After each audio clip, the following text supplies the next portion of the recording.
Hello everyone, welcome to tonight's live stream. Hopefully everyone can see and hear me okay and I'm coming through nice and clear. We are live. Today's date is the 16th of September 2020, so thank you for tuning in live if you are watching this live.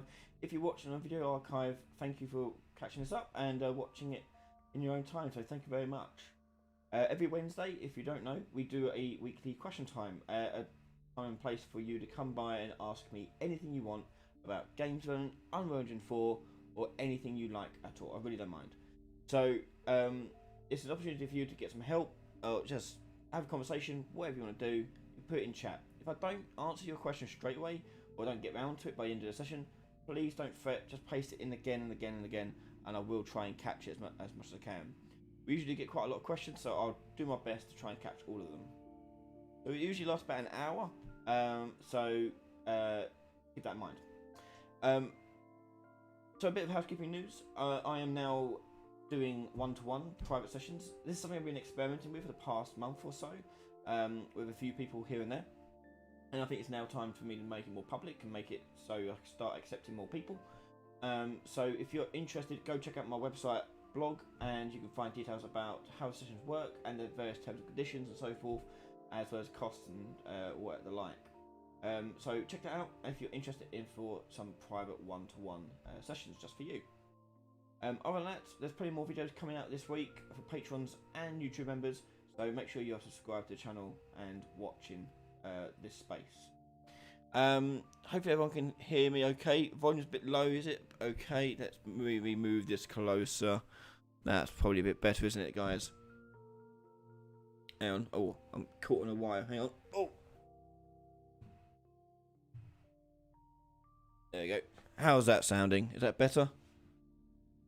Let me know in chat if that sounds a bit better. I just moved it a bit closer to my face. Okay, so let's jump in to the main screen here. Okay, so as I said, if you have any questions, please put in a question into your chat, and I'll do my best to try and answer it in the time we have this evening. So hello everyone in chat. Hello Rohit, Tyler, Angus, X-Draco, Stormer, Javier, Tyler.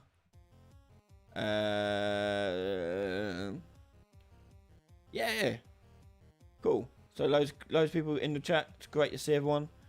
We've got the first few questions coming through now. So we've got. I'm gonna have half this off because it's so hot in here. So Brett Canny, Ryan, any tips on weight painting low poly characters? I'm using ALC4 and animation look a bit janky. Do you do what vertex paint weight painting for your animations? You mean? I assume that's what it mean. It's going to be kind of hard to kind of diagnose what's going on without having to see the actual mesh themselves and the way you've weighted them. And what you mean by janky. If you can give us a bit more detail about janky, we don't like. I'm not a big animation expert, but I'll do my best to answer it if you give me some more details. Stormer, I'm a big fan. Been following a lot of your tutorials lately and learning so much. Excellent, well done, Stormer. Hopefully you're learning loads. Rohit, if you're looking for a Discord link, if you want to join my Discord, head over to my website ryan.com and you'll find in my blog posts there's a link to the Discord you can easily access from there. So go check that out.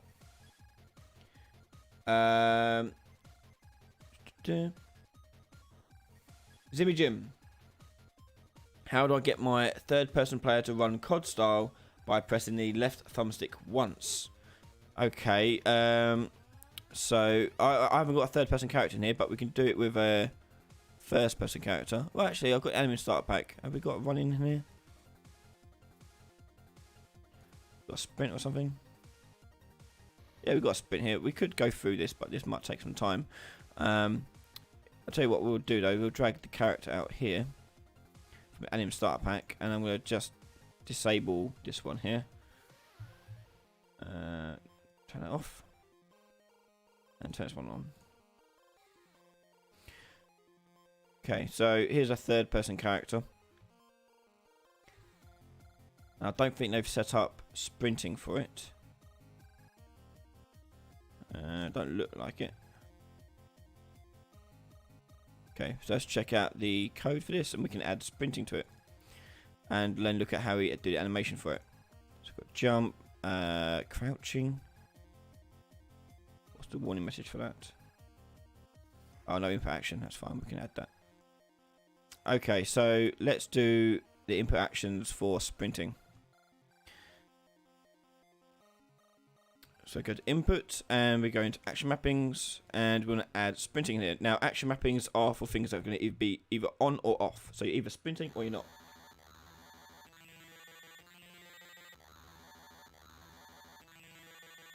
So we do the thumbstick. Left thumbstick button. There you go. So it's when we click it in, we want to start sprinting, and when we let go, we want to stop sprinting. So in here, we'll do sprint. And we're going to make a function here called start sprinting. And another one called stop sprinting. Okay, so on start sprinting, we're going to get the character movement component, set max walk speed, and we're going to set to, let's say, 1000, and end that there. On stop sprinting, we're going to do the exact same, but set to 600, which is what it is currently. Oh, I accidentally clicked on it twice. Whoops. It's now loading up the code base for it. No, don't do that.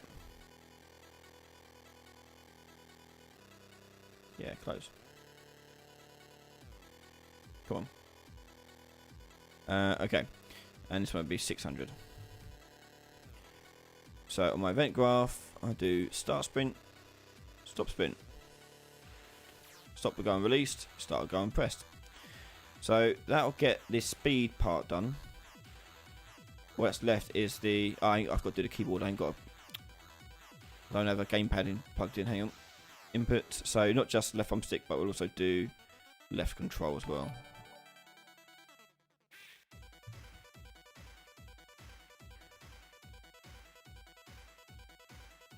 So walk in. Oh. I should have done shift, not. So there's the control being pushed. Okay. I'm going to change that to shift because that's really awkward to push.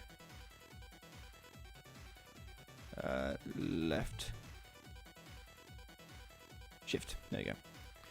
So, yeah, so we've got the movement part working here. So hold down left and let go of left, shift, and so forth. So when I do that, I want to switch to a sprinting animation. Now they've got animations here, starter content that I can use, so let's try and use that. So I'm going to go to animation blueprint. I know there's questions going on. I'm going to solve this one first and then I'll go back to it. Just keep putting them in chat. I'll scroll through them when I get to it. Right, so where are we at here? So we've got the animation graph here. Jump, jog, run, jump. Okay. So jog, we've got a blend space for jog. And what I'm going to do here is I'm going to add sprinting to this. So we got this is set to 270, but if I was to change the vertical axis here to maximum of 1000 and drag jog down to halfway point, and then I'm going to use my sprint here. So sprint forward rifle. So when you sprint, it goes into this. Now, ideally, we would have like a slight turn one, but we don't have that option. We just have this. So hit save, and we'll close that. And that should just put that animation straight into it. There you go. And then back to normal sprint. Do. Yeah. Pretty cool, eh? And pretty simple. As long as you've got the animation, it works just fine. Hopefully that answers your question, Brett. And gives you some ideas of where to start with that. Was it Brett? I can't read the name now. Sorry. It was. Yeah, Brett. Oh no, it was Imagim. Sorry, that was Imagim. Hello, get a gaming job. I'm having an okay day. Yes, it's a hot day. Very warm here in the UK. Hi, Taylor. Question from Chromo. I want to do bullet penetration with multi-line trace, and I want to decrease the damage between the shots. On the server side works fine, but the client don't see the new value. Do you have some tips? On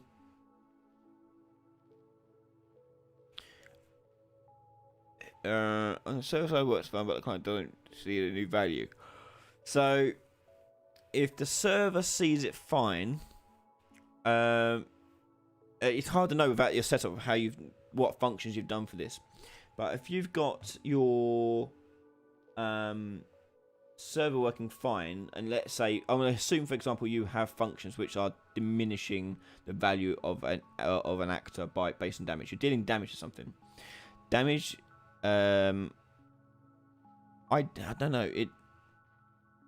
How would you do it? You need to make a separate function which tracks the damage calculation and which affects the damage of the bullet.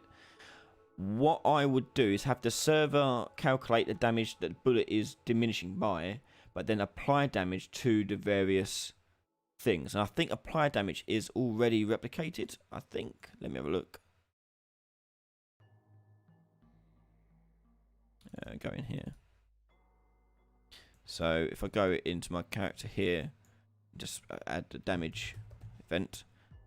I think this is, yeah. So this is replicated, okay. Oh no, yeah, only fires on the server. Okay, so it's only server. So when you do this, you need to tell the others to update their own health. So whatever you're hitting, so if you hit a wall, you want to update the health of that. All the calculations should be happening on the server side. The effect should be happening on the client. So once you do the calculation after this, you then call an event which damages this certain element per client. So you would have another function. I would imagine this is how you do it. I can't say for certain because it's a lot of setup. But if you do a custom event here, and we done, say, replicate multicast. And multicast means it will apply it to all the clients. So this one is going to set new damage, so new health of actor or whatever. And you do that. So this will calculate all the damage that's being done, and then this will be called at the end, which then will take a parameter, an input here, for an actor that you're damaging. This is how I'd imagine you do it. Can't say for certain though, but. So you take that and then just do the damage on it. So take away its health, whatever you want to do. But because that's multicast, it means it's going to send it from the server to all the connected clients. Maybe try that.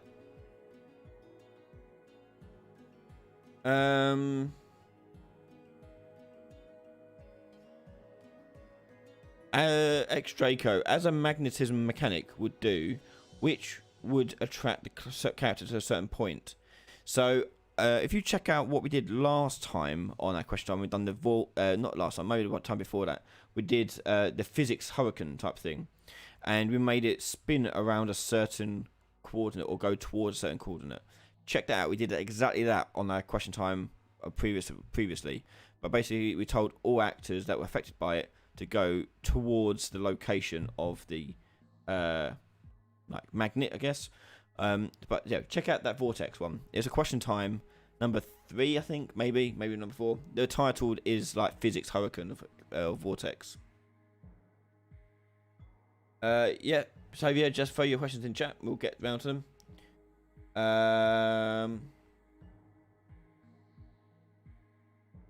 Johnny B, is there a function that detects controls connected but inactive? What do you mean by inactive? Can you give me a more definition of what you mean by inactive?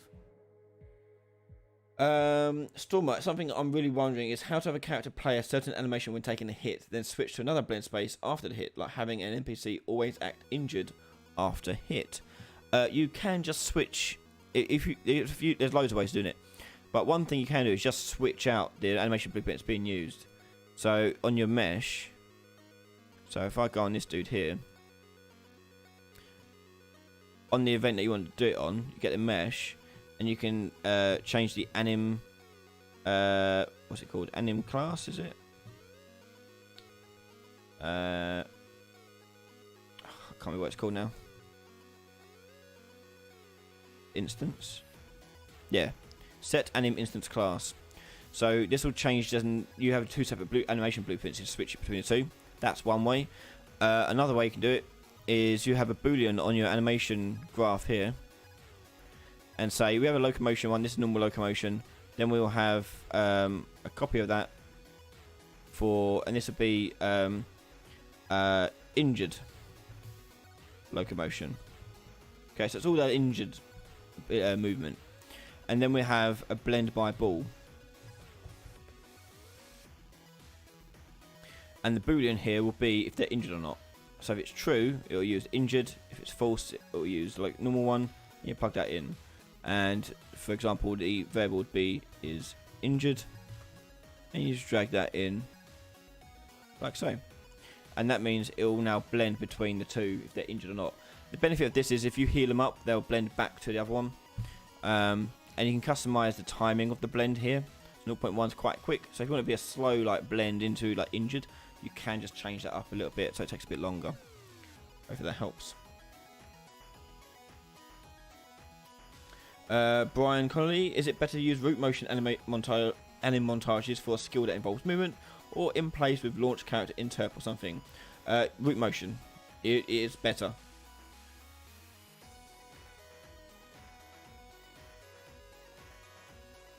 It'll look more natural in root motion.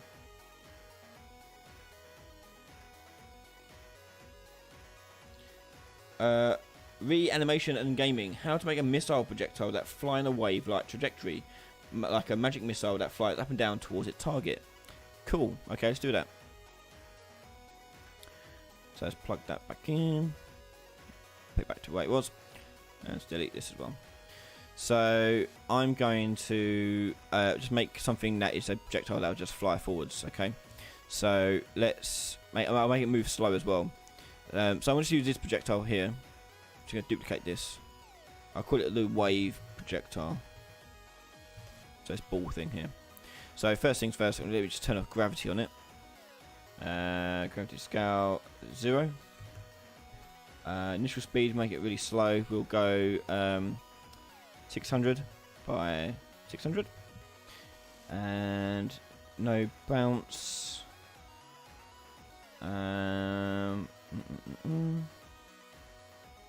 Velocity, we'll do 600 there. So in theory, this thing should just move if I put it in the world.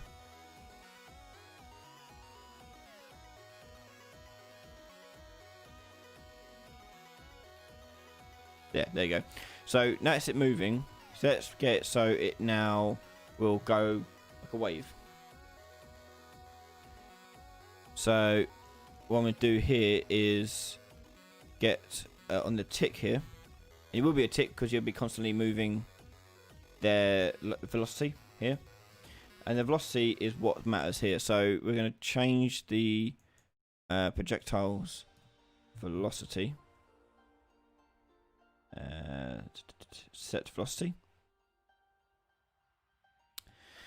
And we'll use a sine wave. Now, I can't remember if we can actually use a sine wave in here. Yep, we can. Okay. So, sine wave. Pardon me. Okay, so we need a rotator. And get the animation of... a sine wave is basically a wave that does this over time. So in 1 second, it goes up and down and back up. Okay. And that takes place over 1 second, or also 360 degrees. Okay. So if we were plug in 360 into here, or like a degree in here, it'll output somewhere between a scale of 0 to 1 based on this, or minus 1 and 1 based on this graph. So we can then multiply it by a height that we want. So if I was to multiply this by a float and put in, let's do 100, and I'm going to put that in the Z, because we want it to go up. Ooh. And velocity X is still 600. That's what we had before, so we leave it like that. So now we just need to get the angle here. So the angle is going to be changing constantly. So what would be the best way of doing that?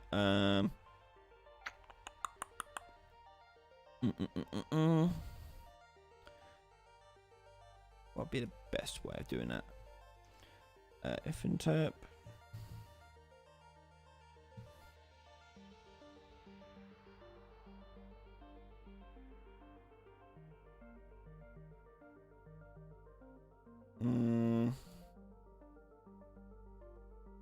No.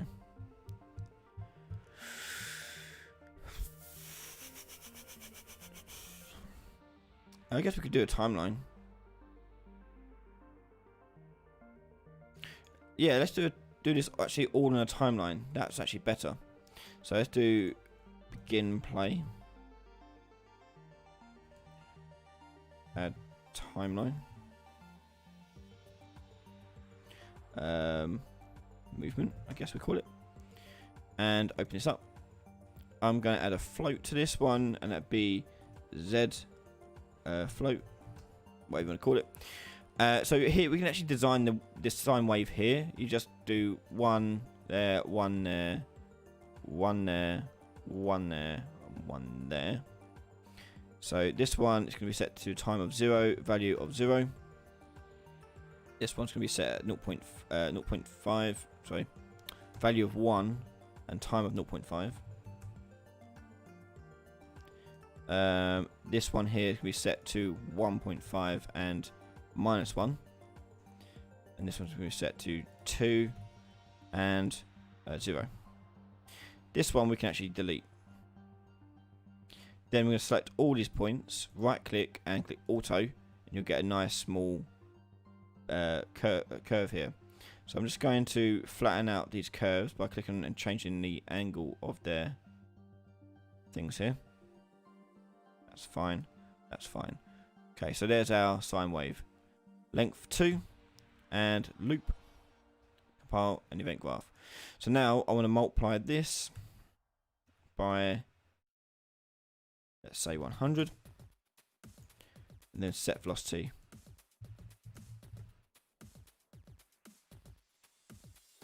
X 600. Let's split this. Z goes into there. That goes into there. We should hopefully see that wave motion. Oh, kind of. Oh.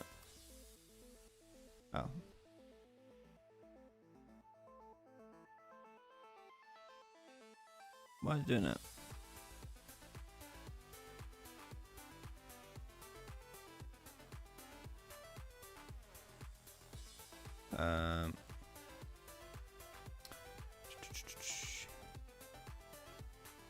Oh wait, this is world velocity. This is, so we don't want that. We want that going in the whatever your velocity, whatever your direction is. You just multiply it by this value here. So we now got no. What's going on there? Z axis. Right, let's close that.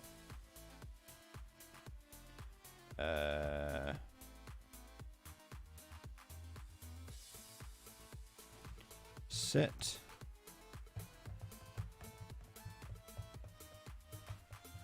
velocity, yeah, I don't know what. Maybe do it in local space.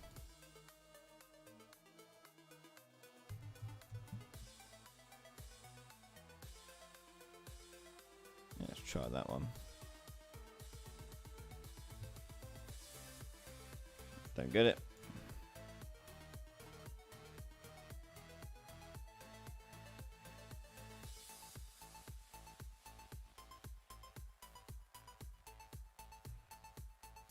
Was that waving?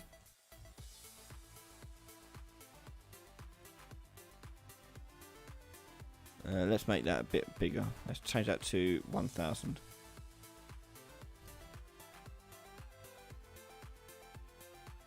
There you go. Ooh.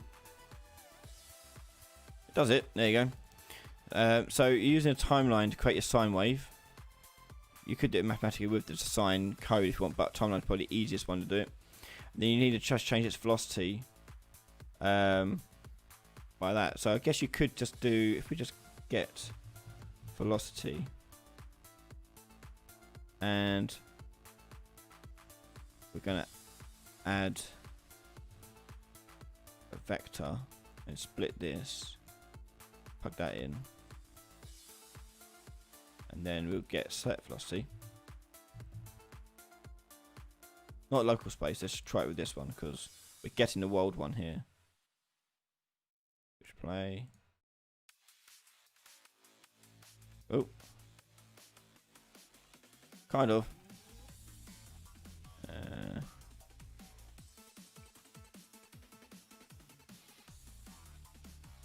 don't know why it's not moving forwards. Oh well, you saw it working with the local space. Just change the local space one, and it'll be fine. Anyway, moving on.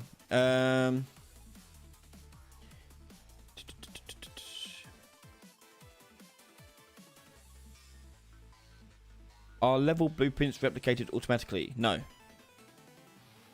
As far as I'm aware, I don't think so.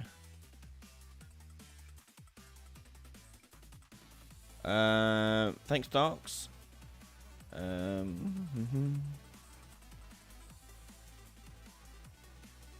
Omar, make a video of making animations and giving it functions. In what way do you mean? Do you mean like notification functions? You can do that.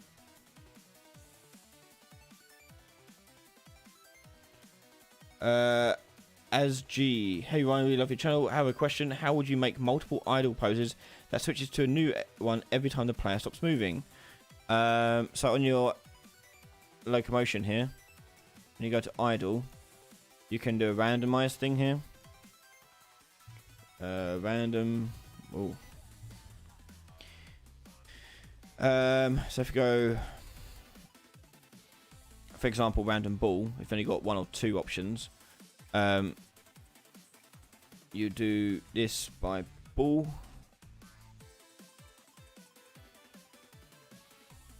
and put in the other one. So if you've only got two options, do that. If you've got more than two,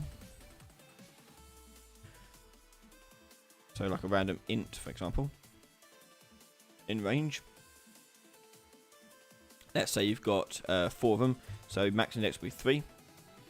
And we'll do blend poses by int.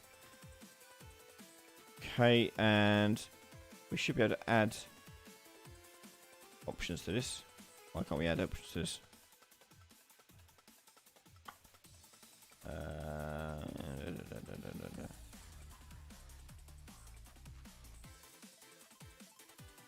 Oh, there you go. No.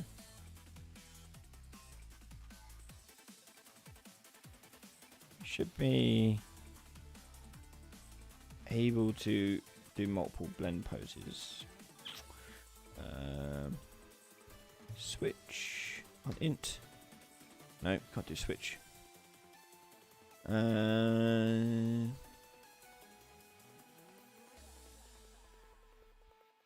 Blend poses by int. We've done that, but it doesn't work. We should be able to add more to this.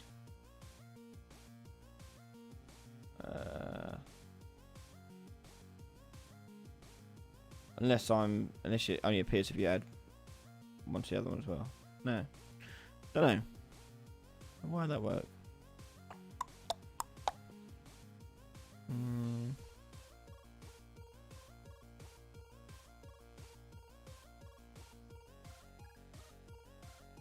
Okay, what you could do, I guess, is on the sequence here, tick that to expose it, and you get this pin.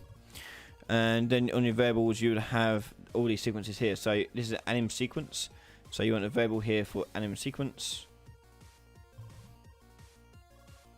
Base, I think it is. Yep. Make that an array. Get. And then from there, we can get length. No, not length. We'll get the last index. Last index. And then, ooh. Random int in range. That'd be a max. Then, oh. Go from there. Get from the array. Plug that in. Plug that in. So you have an array of all the different idle poses you have. So on here, we can, if we compile this, move this down. You can add your various animations in here. So idle, pistol, idle rifle, idle iron sights. Okay, so it's going to pick a random one of those. Hit compile, save. So when I stop moving, or not, hang on.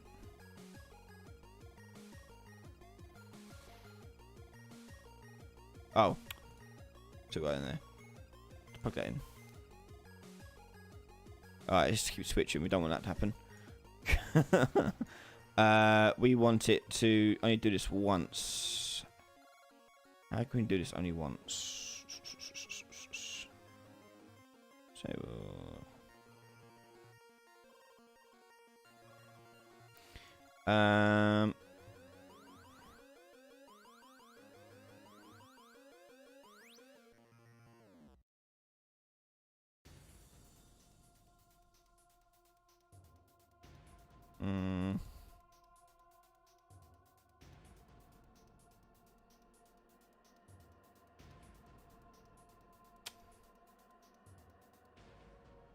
interesting. How could we do that? It'd be something like this, but not here, because obviously it's changing it all the damn time, which we don't want.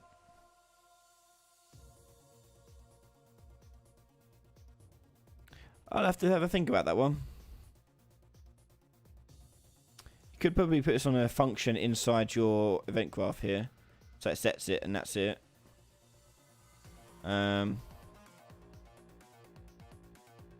Maybe. Hang on. God, I hate this one they give us for this. Some character. Do we have a stop moving?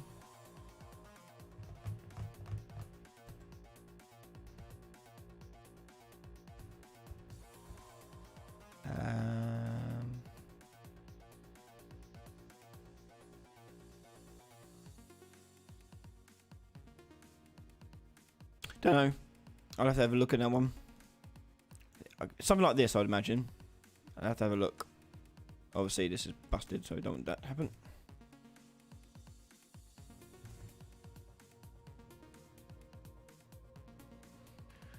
Right, okay. Let me carry on.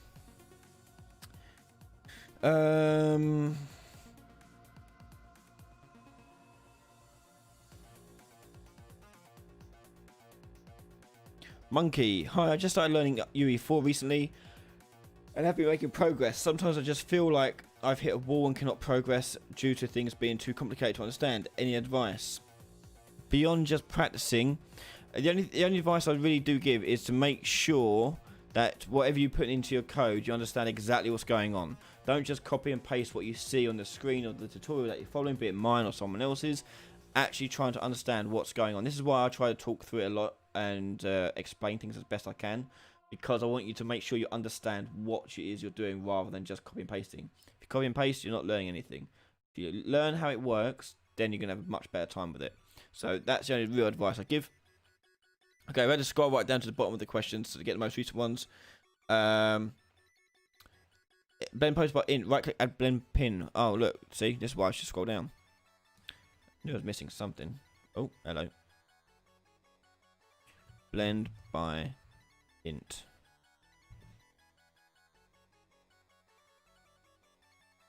Oh, there you go. Yeah. Here you go. So yeah, here's a random int. And you plug that into there. And you put in your various idols in here. This is not going to be great because it will probably do the same problem we had before, I think. Let's have a look. I'm just going to copy paste this. Change that to another idle.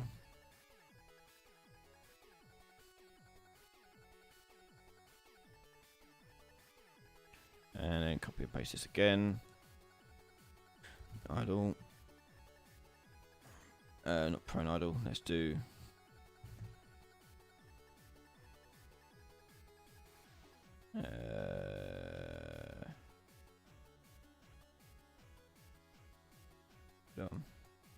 So I think it's still going to do. Yeah, it's still going to do its bullshit thing. Yeah, still doing that. So we need to figure out a way to stop that from just doing it all the time. The only thing I can think of is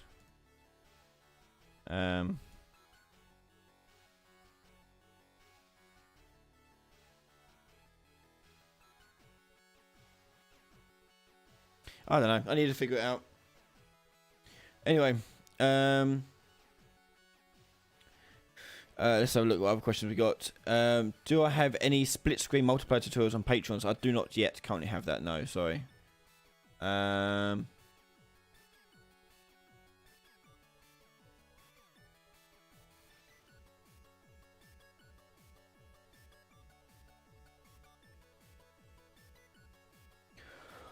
Oh, pardon me.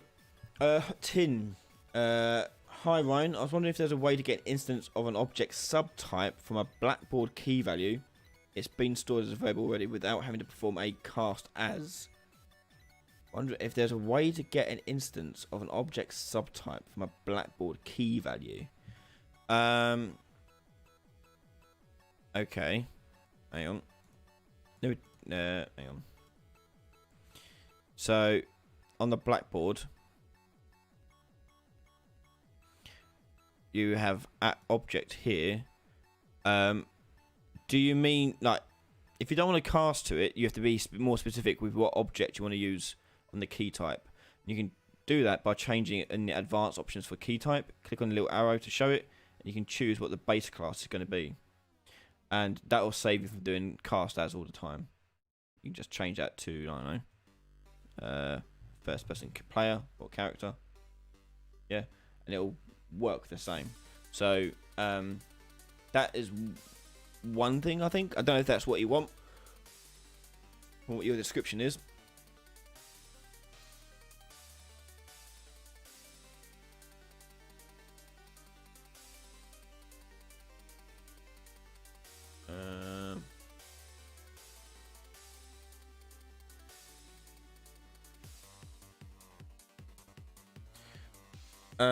Yoza, how do I create a sniper scope view and transition from third person to the sniper view?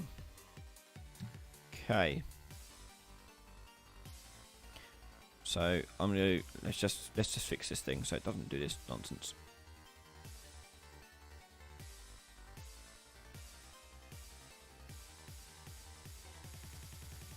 Right.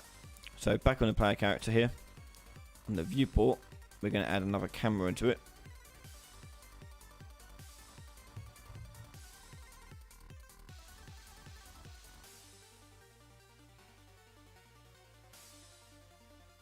Then I'm going to select the camera here so I can see what it looks like here. And I'm just going to move it up a little bit so it's not out of the way. Then you want to change its various settings to get that sort of zoomed in look. So on the field of view, you can zoom that right in by changing that right down. Okay. So change field of view right down. And click save, whatever. And then you'd probably overlay like a graphic to get like the crosshairs for snipers and so forth. But then to switch that camera, we go to here. Make sure this camera is set not to active. Turn auto active off. Oh, pardon me. Okay. I'm going to do right mouse button. Let's make a new function. Enter sniper scope. and we're going to tell it to deactivate this camera. Deactivate. Then we'll tell this one to activate. I think this will do it.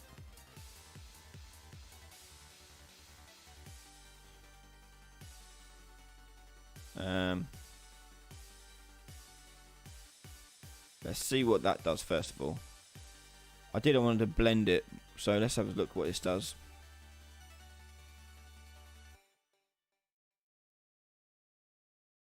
Okay, so now I'm in that camera view there. Oh, I've got to turn on its controls. Hang on. So you want this to be the same sort of thing as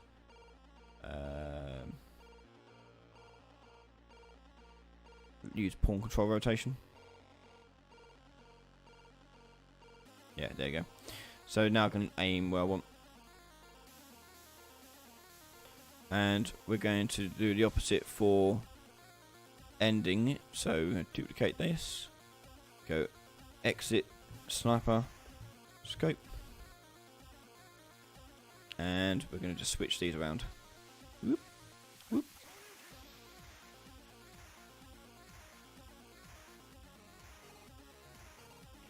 Then on the vent graph, when we release it, we want to exit sniper scope.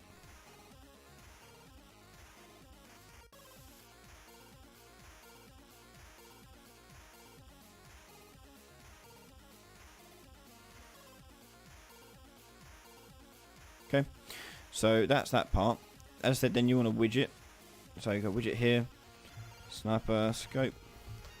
Usually you do a widget, and this will be an image or a mesh that you put over the top of it, or whatever you want to do.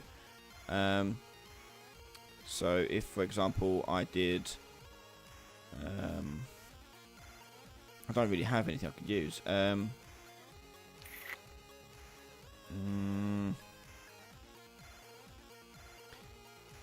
Let's just go. I ain't got nothing I can use. Hang on, let's see if I can get an image to use. Hang on. Thank you, Snapeall. Thank you for the donation.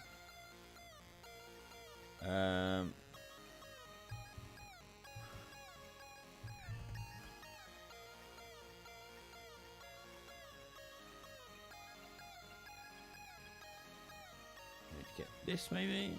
No.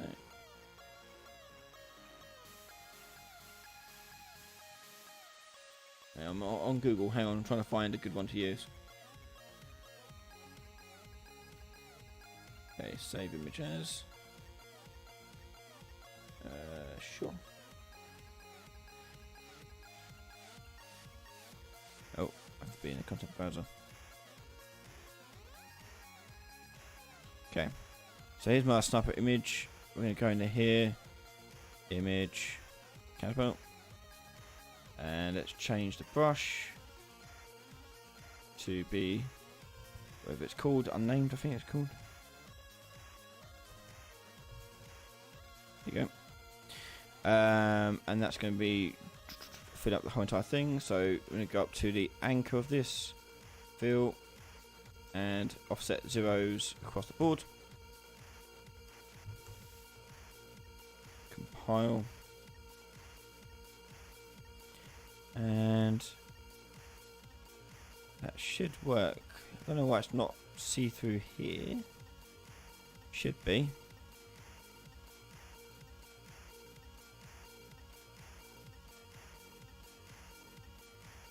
Confused. Why is that not see-through on here? But it is here. Hang on.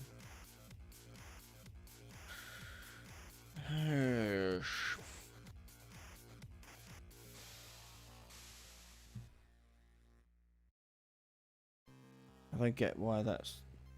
Hang on.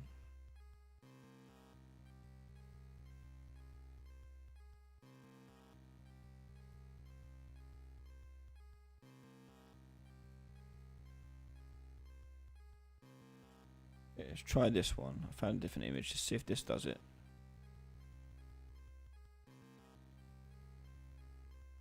Right, so that's come with this alpha. Don't know what's happened to this one. Weird. Okay, so let's change that one to this one. Okay, it's a bit squashed, but you get the gist.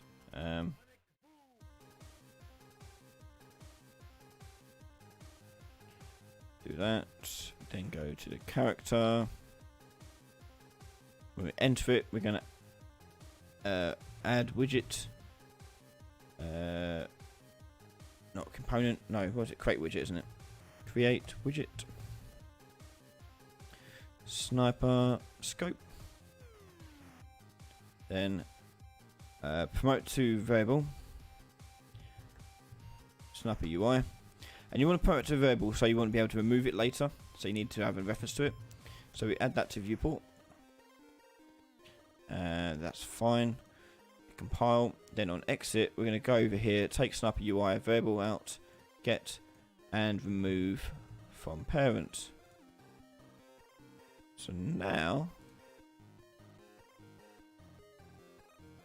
bang, bang, bang, let go, bang, bang, bang, let go, bang, bang, bang, let go. You get the gist.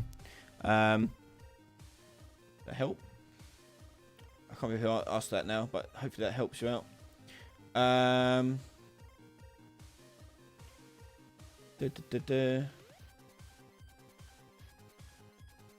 Who's spamming?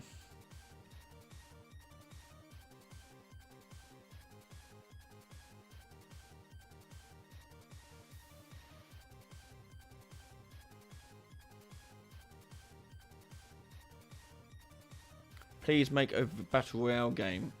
Probably not.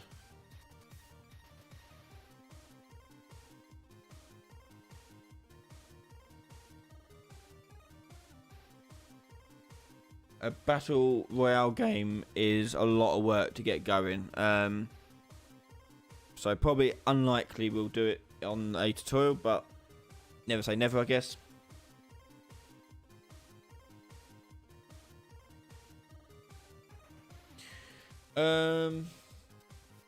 What else is there? Rohit, do you have any tutorial video where I can learn animation blueprint from scratch? Also, I need to know that programming is necessary for creating animation blueprint.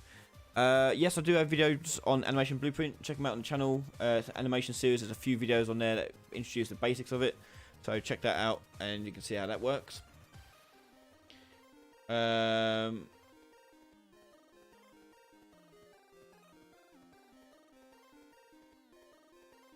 Where else are we at? Sorry, trying to keep up with so many messages coming through.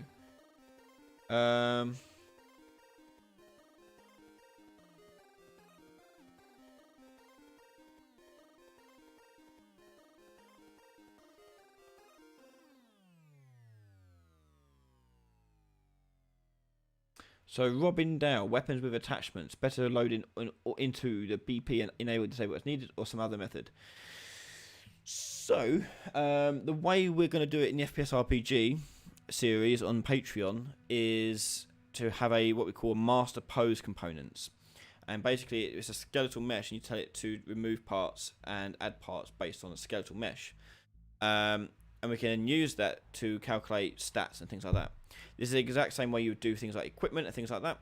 So I will eventually get to a point where I'll redo the equipment series. I don't like the equipment series I've done. I was not happy with that one. So I want to redo that with much better stuff. Now I've learned a lot more about Unreal.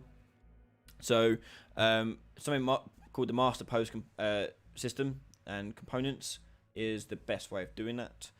So just search for master pose and you'll see how it works. It's mostly used for character equipment, but you can do the exact same thing for guns. That's why we're going to be doing it with the FPS RPG series.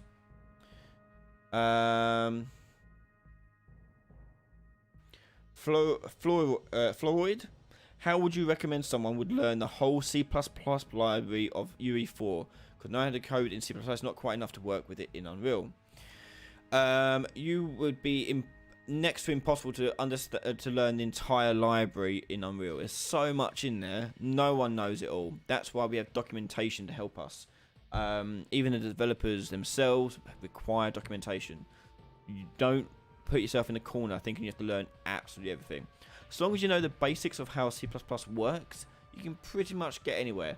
So once you've learned the basics of C++, then tackle your Unreal Engine's APIs and how they're structured, and then you can see and do what you want with it.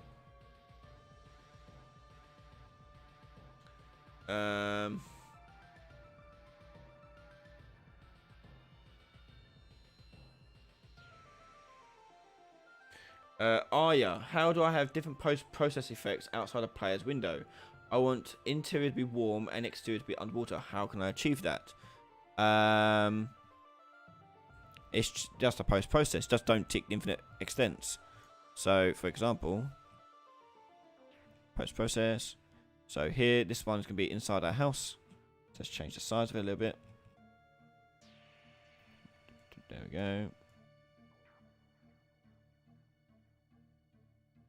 We'll just push this out like so. And this is our house.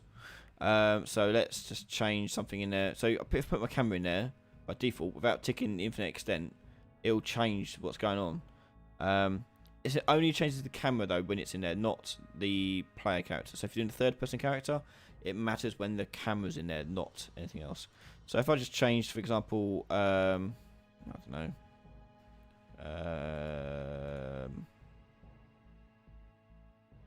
let's change the white balance, I guess. No, let's do what would be best. Global. We'll do saturation.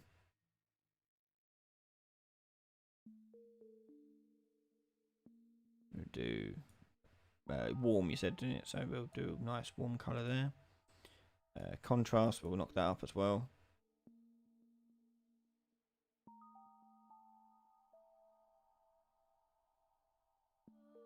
Just mess about it until you get something you like. Okay, so in here it goes like that. Otherwise it goes outside. And then we'll have something that does water, a separate post-process. And ooh, put the camera in there. So when you go in one, it changes colour. So when the viewport goes into one of these boxes. So indoor houses will have different post-process. And underwater will have a different post-processor. That's about it. Javier, trying again. Why would you use cast versus interface other than initial setup time for interfaces? I understand casts are less performant. Any reason why you'd use casts? Casts are if you've got a generic actor that you need to get a specific inherited child of that actor. Whereas interfaces is if you want to have a generic function that can be applied to multiple things. So, for example, we have on player character here, for example, all actors have the begin play event. Okay, that's a generic thing that they all have. They're all interacting with that. Okay, an interface allows us to add another generic function to all of our code, but it's also callable.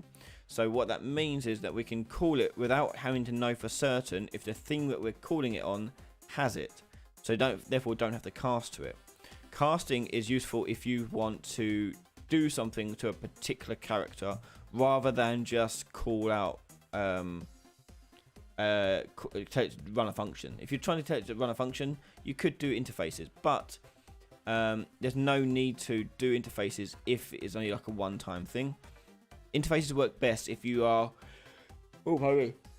thinking of adding a generic functionality to loads of objects or multiple different types of objects from different types of parent objects, where you're not worried about too much whether or not they are inherited. I'm trying to explain it as best I can. I'm quite tired. Hopefully that explains it. X-Draco, what would be the most accurate way to detect a melee attack, either by line trace or a box collision? The most accurate way would be a line trace, but depends on the game you're making. So a line trace is best used for things that you want accurate damage dealing things on it, so things like Dark Souls, for example. If you're looking for just more cartoony, more arcadey action, then you can do sphere traces or box collisions or things like that.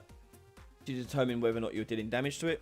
So if you're not too fussed whether or not they are exactly blocking a blade or whatever, you can just do the more easier one. Okay, box collision or sphere collision, whatever you want to do, totally up to you. But it depends on the type of game. You get different feels for each one. So as with all this stuff, experiment with it. Experiment, play with it, see what feels right. Game developers, when making these big AAA games, don't just know exactly how they're going to make the game. They'll experiment, prototype, play test, and get something feeling right. They're not going to go, oh, I know exactly how to do that. I hit this button, and boom, it's done. So they spend a lot more time experimenting. So make sure you're doing that, and make sure you know you've done it enough so you know for certain what you want to do.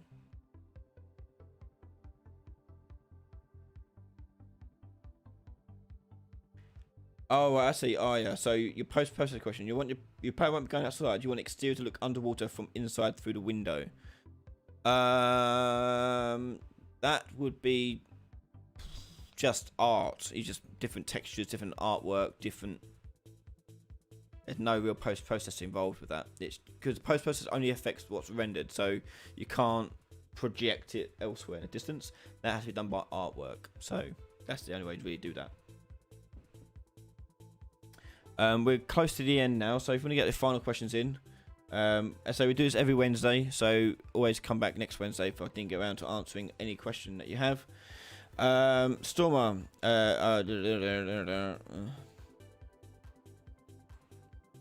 yeah, that's basically what I said, Stormer. Yeah, good. Ralph, can you make a tutorial on how to implement Steam achievement and leaderboard in UE4? I'm going to launch my game on Steam in October, but I'm stuck on how to do them properly. I can look into it. Yeah. Oh, God.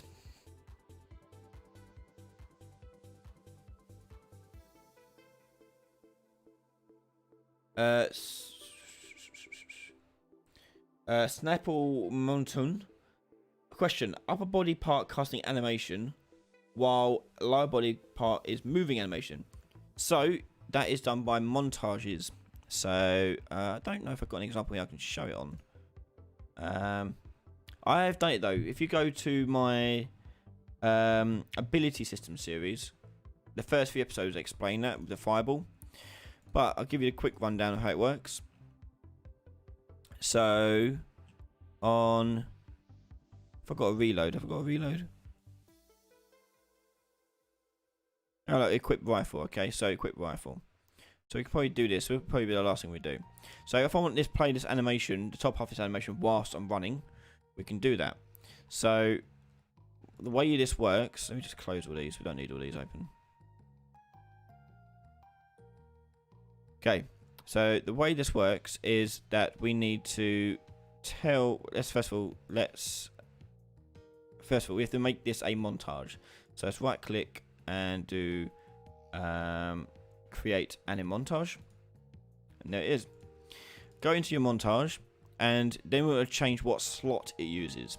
Now, slots are a way of directing where animations are played.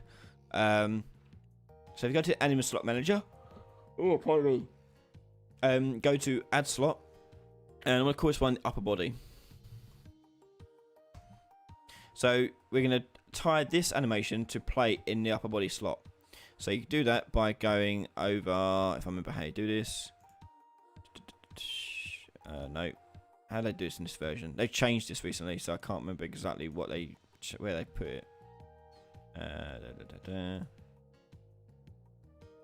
Default. Oh, there you go. Default group. So you go to here, slot. You can choose the slot upper body. Okay. Save, and usually I don't know why it does this. You have to like delete it and put it back in again. Okay. So now that's being played in the upper body slot. So this will only play in that slot. Now what that means is then on our hero animation graph, we're going to have to interrupt this thing. Now the thing we're going to be using is the default slot type. Yeah. And we're going to change this to use the upper body slot. So this means that this is going to intercept montages playing in that slot. So our locomotion will go into there and go into there. Problem though is that this will overtake all the parts of the animation, not just the top half. Okay, so to get just the top half of something, we need to do a layer blend by pose. So we do layered blend per bone, sorry, not pose. Click on this, go to layer setup, open this up, and click on add branch filter. And then here you want to type in the name of the bone in the hierarchy that you want to blend by. So go to the skeleton, let's pick spine 01. So you're going to type it in exactly as it's spelt, spine _ 01. And then plug that into the end. So that's the base. That's not going to be base pose, that's going to be the bonus pose that goes here. But how do we get the base pose? Well, the base pose is just it's running. So this one. However, if I were to drag this into the base pose, it disconnects from this one. What do you do? So we cache this as a store it in memory, and then we take it to play both.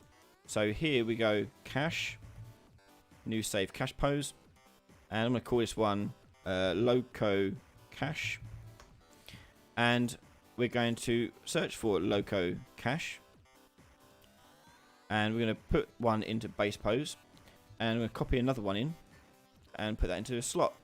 So now this will now blend based on that montage whenever it's played. So all I have to go now is go onto my player character here, and let's do the R key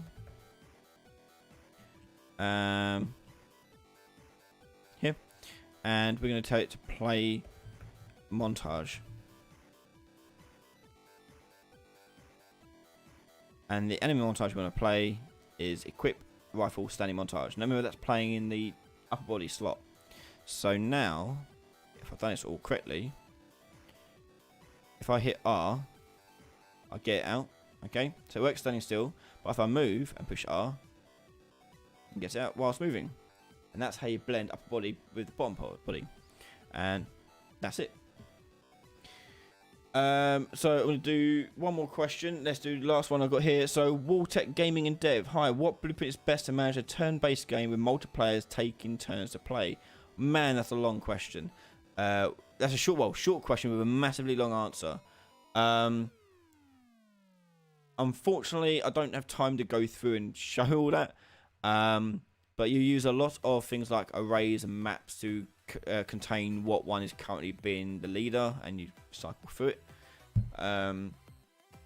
Yeah, so unfortunately, I don't think I can go through that in this session because it's going to that will take a long time. That's a whole series of videos doing that. And I think we're going to have to end it there. So sorry, I know there was loads of questions. I'm sorry I couldn't get around to all of them, but that is the end of the session tonight. As I say, we do this every Wednesday, so come by next Wednesday and try again. Hopefully you can get some answers there. Don't forget, we have a Discord. You can find a link to that over on my website, ryanlaley.com, and you can find it there in the blog section for that. Also, if you're interested, I do one-to-one tutorials now. So if you are wanting a one-to-one private session, head over to my website's blog and you find full details there, such as cost and terms and conditions as well. And if in doubt, just email me. Email address is on that blog as well, on that post, so check that out as well. Things to look forward to. This Saturday we've got another live stream, so join us this Saturday for I think it's Game Dev and Chill, I think it is. So we'll have a look at just making some stuff. So come by on Saturday where you get to see me experiment, make some stuff, learn some things, and yeah, make games. Beyond that, we've got some more videos coming out this week. You're gonna see another online video, and you're gonna also see another what one will we see? I can't remember what one we've got now due out. You got another one coming out as well, so check that out later on. Lots of fun stuff to happen, and patrons can look forward to more building, more online, all the good stuff, loads of stuff coming out, more FPS RPG obviously. For those who don't know, patrons get FPS RPG series, which is exclusive to patrons until the end of that series is done. Once it's done, then it'll start coming out for everyone. And currently there's about 12 videos on that one. So yeah, check that out if you're interested in learning how to do an FPS RPG, sort of like Destiny or Borderlands. That's what we're making in that. So thank you all very much for joining me tonight. I'm going to go and get some sleep. Thank you all for watching, and I'll see you all next time. Bye guys.